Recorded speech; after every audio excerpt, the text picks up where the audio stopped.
Ayan na guys, ito na yung uling natin. Ilalagay natin siya dito sa plastic guys. Tapos, didikdikin natin dito. Yun. Dikdikin natin. Guys. Tapos, pagtapos natin dikdikin, ilagay lang naman natin to dito sa towel niya. Para naman instant glass skin ang atake ni mama niya. Ito yung ganting malupit. So, yan na nga si mama guys. Naghihilamos pa rin siya guys. Dalian natin mukhang malapit na siyang magpunas guys. Kaya, let's go. Tara na guys. Prank is pranking. Ay, tara na guys.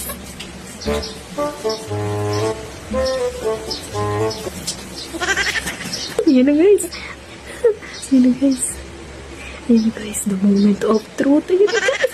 Ipupunas yan na.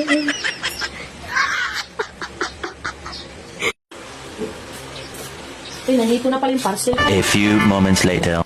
Magkano to? 137 ma. Ay, video-video ka pa dyan?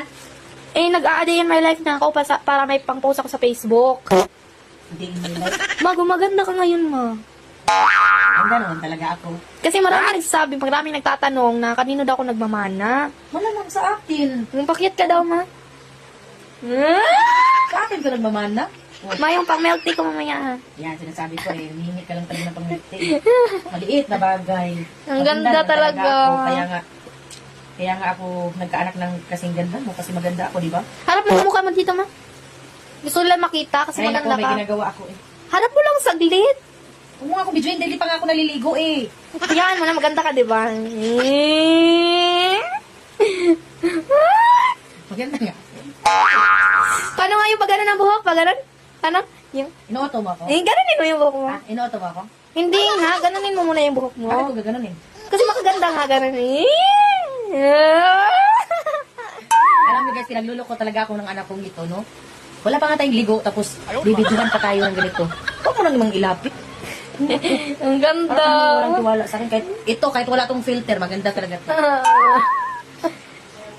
Maganda talaga. May mali. Kasi mama mo. Anong nalaman? Wala. Nalaman yung flower ba? Yung parcel mo na dumating na pala. Ginagawa ka lang ng silang kalakal. Wala. Diyan ka muna, ma. Diyan ka muna. Mahina ka nga.